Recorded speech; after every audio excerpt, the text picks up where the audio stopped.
બાફેલા ચણા એડ કરીશું। Hello friends, good morning. આજે આપણે ડાયટ પૌવા બનાવીશું। એના માટે અહીંયા અમે 4 વાટકી જેટલા પૌવા લઈ લીધા છે, ડુંગળી લીધી છે, ટામેટું લીધું છે અને લીલા મરચાં લીધા છે। હવે આપણે પૌવાની રેસીપી સ્ટેપ બાય સ્ટેપ જોઈશું। એના માટે અહીંયા અમે ડુંગળીને સમારી લઈશું, ટામેટાને સમારી લઈશું અને લીલા મરચાંને આપણે સૌપ્રથમ સમારી લઈશું। પછી અહીંયા અમે પૌવામાં બાફેલા ચણા એડ કરીશું। એના માટે અહીંયા અમે એક નાની વાટકી જેટલા ચણા લીધા હતા। એને આપણે 2 થી 3 વિસલ વગાડીને ચણાને આ રીતે બાફી લઈશું। ચણાને અમે ઓવરનાઇટ પલાળી રાખ્યા હતા। તો પૌવાને આપણે હવે પલાળી લઈશું।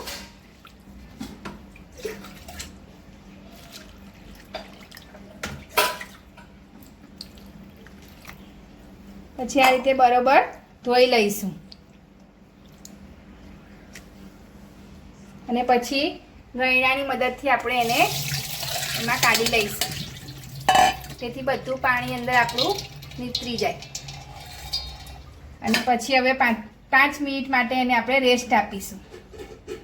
હવે આપણે પૌવાને વઘારીશું। એના માટે અહીંયા અમે 2 ટેબલસ્પૂન જેટલું ઓઇલ લીધું છે। તો તેલ ગરમ થઈ ગયું છે। 1/2 ટેબલસ્પૂન જેટલી આપણે રાઈ એડ કરીશું, 1/2 ટેબલસ્પૂન એટલું આપણે જીરું એડ કરીશું,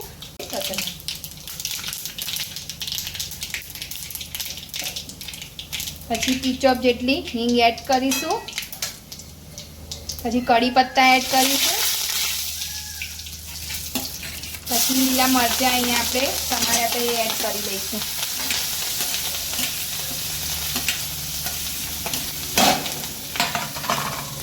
પછી આપણે ડુંગળી સમારી હતી ઝીણી ઝીણી એ એડ કરીશું। હવે બધું મિક્સ કરી લઈશું।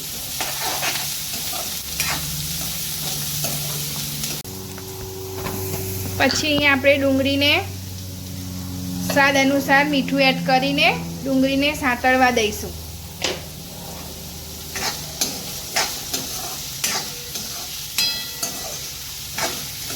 પછી ડુંગળી આપણી સંતરાઈ ગઈ છે। હવે એમાં આપણે ટામેટા એડ કરીશું।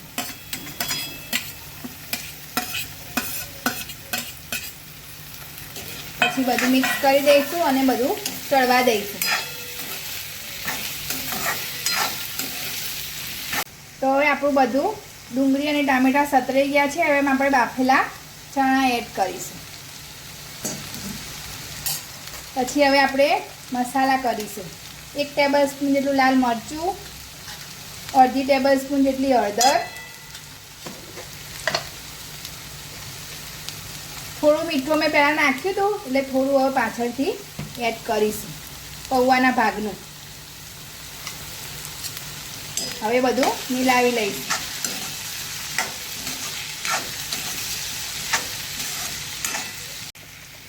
હવે એમાં 1/2 ટેબલસ્પૂન જેટલો ગરમ મસાલો એડ કરીશું અને પૌવા આપણા સરસ પલળી ગયા છે। હવે એકવાર મસાલો મિલાવી દઈશું અને પૌવાને આપણે એડ કરી દઈશું।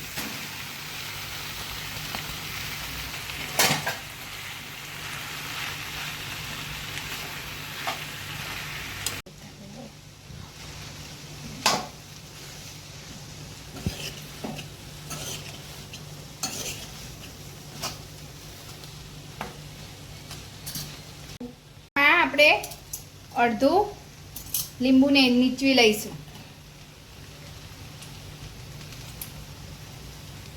પછી હવે પાછું આપણે બધું મિલાવી લઈશું।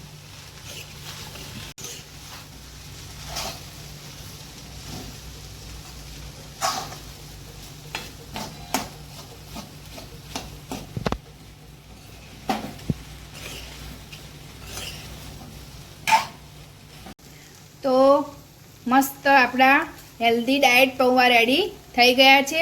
એને આપણે હવે સર્વ કરીશું। આપણે હવે અહીંયા થોડા પૌવા માટે સિંગદાણાને તેલમાં ફ્રાય કરી લઈશું। તો તેલ ગરમ થઈ ગયું છે। હવે એમાં આપણે સિંગદાણા એડ કરીશું। મસ્ત ક્રિસ્પી બ્રાઉન કલરના થાય ત્યાં સુધી આપણે એને ફ્રાય કરીશું.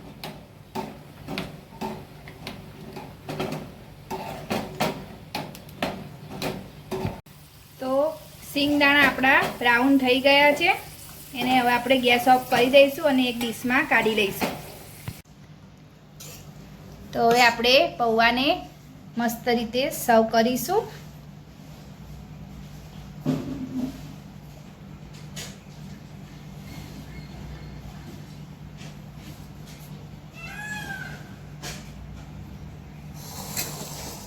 પછી ઉપરથી આપણે સિંગદાણા ફ્રાય કર્યા હતા એ એડ કરીશું. બાફેલા ચણા એડ કરીશું અને મસ્ત લીંબુથી આપણે મસ્ત ગાર્નિશિંગ કરી દીધું છે. તો મિત્રો તમે પણ આ રીતથી બનાવજો. એકદમ હેલ્ધી અને ડાયટ પૌવા બહુ જ ટેસ્ટમાં મસ્ત બને છે. અને તમે આ રેસીપી એકવાર ટ્રાય કરજો અને અમને કોમેન્ટ બોક્સમાં જરૂરથી બતાવજો તમને અમારી આ રેસીપી કેવી લાગી. તેમને અમારી ચેનલ લાઈક કરજો, શેર કરજો, સબસ્ક્રાઈબ કરજો.